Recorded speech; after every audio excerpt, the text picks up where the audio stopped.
have not been getting to the neighborhoods where COVID-19 is raging. Where we know that workers have to go to work to pay the bills, and so might go to work with symptoms, or might go to work and be exposed by co-workers that couldn't afford to stay home from work. Now we're calling for a change in strategy to get the vaccine to where it's needed most.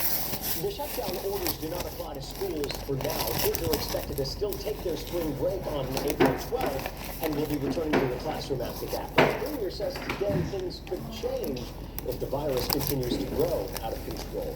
Reporting live at Queen's Park, I'm Colin DeMello. Nathan. All right, thank you, Colin. And our online team has a full breakdown of what you can and cannot do in the province-wide shutdown. That includes details on religious gatherings, as many prepare to mark Easter. You can find that information at ctvnewstoronto.ca. With the shutdown now set to take effect this weekend, the province is confirming more new infections than at any point since late January. 2,557 people tested positive over the last day. That brings the total number of cases to more than 352,000. 23 more deaths are linked to the virus, putting that figure at 7,389. And more than 324,000 illnesses are considered resolved. Tonight's regional count includes 743 new cases in Toronto and 484 in Peel. There are 311 new infections in York Region, 119 in Hamilton, and 107 in Durham Region. Halton Region's adding 82 cases, with 34 in Niagara. Those in charge of implementing this shutdown hope the measures will bring some much-needed relief to Ontario hospitals. But their tactics aren't getting top marks from many who say we've seen this situation before. CTV's Scott Lightfoot is live with more. Scott. Well, Nathan, many people across Ontario no doubt disappointed with word of another lockdown. So too are many of those on the front line in the fight against COVID-19. Many medical professionals, doctors, speaking out today saying they think the government should take a more targeted approach to fight this virus at this point, instead of relying on a strategy that so far has failed, keeping Ontario's critical care system from being maxed out. This morning, 153 of Ontario's frontline intensive care unit doctors wrote an open letter to the Premier, Minister of Health, and Chief Medical Officer of Health, calling for new public health measures. Emergency break for the entire province. This afternoon, they heard those new measures. Many were less than impressed. It's not going to work. This is really disappointing. Dr. Kelly Barrett is one of the doctors to sign that letter. She says the gray zone restrictions Toronto and Peel have been under since November haven't worked. We can recover from economic downturns. Businesses can recover, but when you're dead, you're dead. We don't get our parents back if our parents die. We don't get our loved ones back. Children will lose their parents. This is literally a matter of life and death. And I think it's time for the Premier to really prioritize human lives over the economy. Many involved in the front lines of the fight against COVID-19 say the third wave has crashed especially hard on communities that cannot stay at home. In my community where I practice emergency medicine, 66% of COVID-19 cases was related to a workplace outbreak. 1 in 4 people went to work sick with symptoms.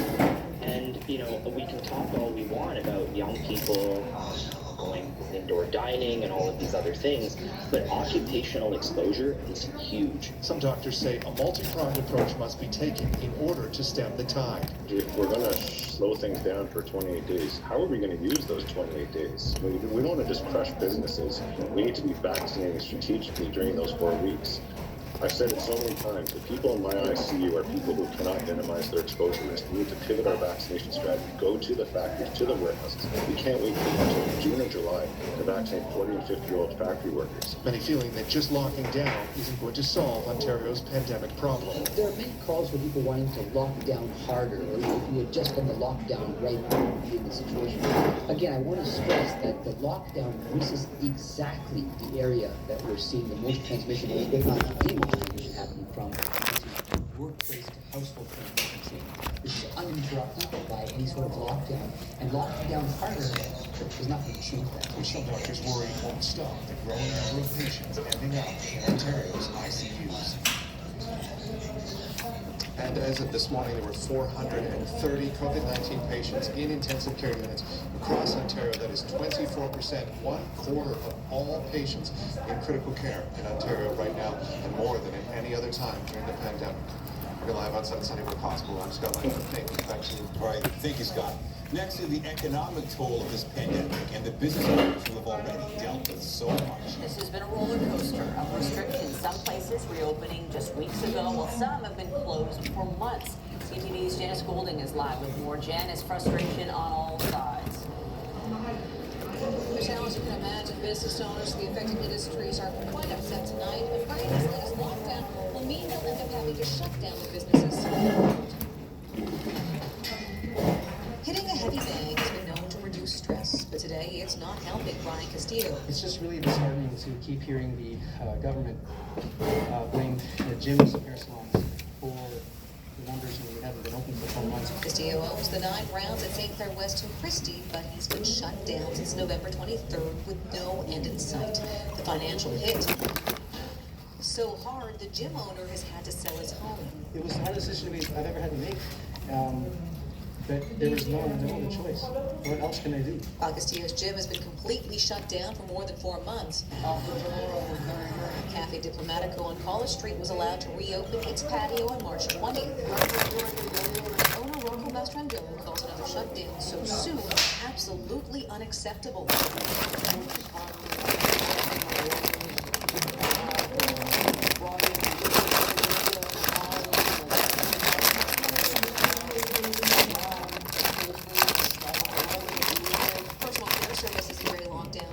Been told they could resume work on April the 12th, but that's no longer happening. Meanwhile, in red zones like work with permitted salons to reopen on February 22nd, they'll have to shut down again. Because it's not fair. You go to Costco, people run on Taco. You go to Walmart, people run on Taco. Why those said lockdowns have Exactly. When your case numbers are high, and your hospitals are getting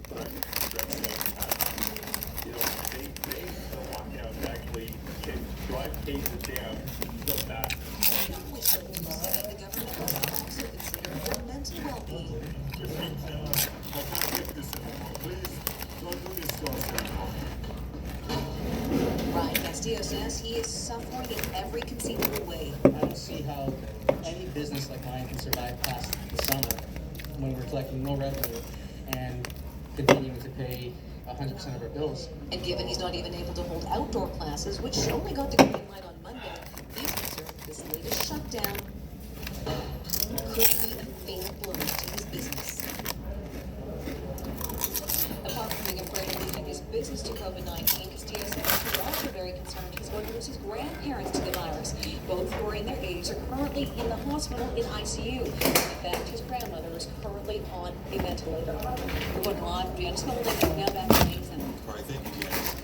Just ahead, lowering the age threshold for COVID-19 vaccines in parts of the GTA.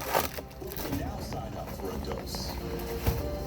Even with the clouds and sunshine today, and it was cold. Lindsay Morrison is here with a look at the current conditions. How are the Lindsay? Well, not too bad right now, Michelle, but it was cold. And part of the reason why winds coming out of the north and northwest very brisk.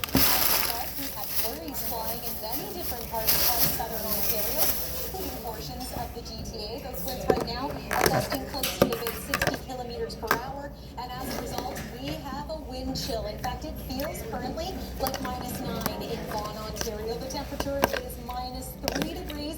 We are below freezing at Pearson International and the Toronto Islands as well. Remember just a couple of days ago when at this time it was 20 degrees in Toronto?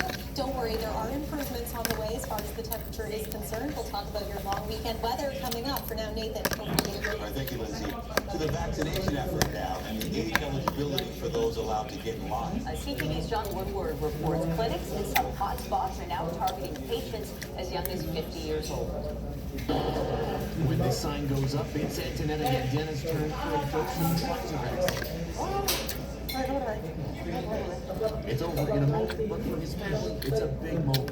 Oh, this is great. I mean, he hasn't been out a lot, so it gets him to be more active. And hopefully down the road, we will be able to get together more. Yandena is in the 70s, most here are over 75, but Humber River Hospital is opening up its vaccination clinic to younger faces as well. People as young as 50 are getting vaccinated here. That's because this is in a zone of high positivity. positivity rate. It is important that in communities like this one, where the positivity rate is really high, that we not only focus on the senior, but the population as a whole. The age eligible for vaccines dropping to 60 in Toronto and the Peel region, and now 55 with the new AstraZeneca shot in pharmacies. Another 350 pharmacies will offer vaccines across the province starting on Saturday. We provided to the province a list of pharmacies because their list was short on pharmacies that were in some of the hardest areas. We gave them a list to give them their due.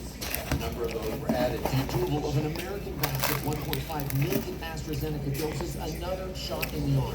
Gives us more supply, and supply has been the rate limiting step in terms of being able to add all of the pharmacies across the province. But younger demographics remain active. The grocery workers, taxi drivers who can't stay home and are bearing the brunt of the third wave. If you only vaccinated the senior and you don't vaccinate those around them in this high positivity rate communities, we still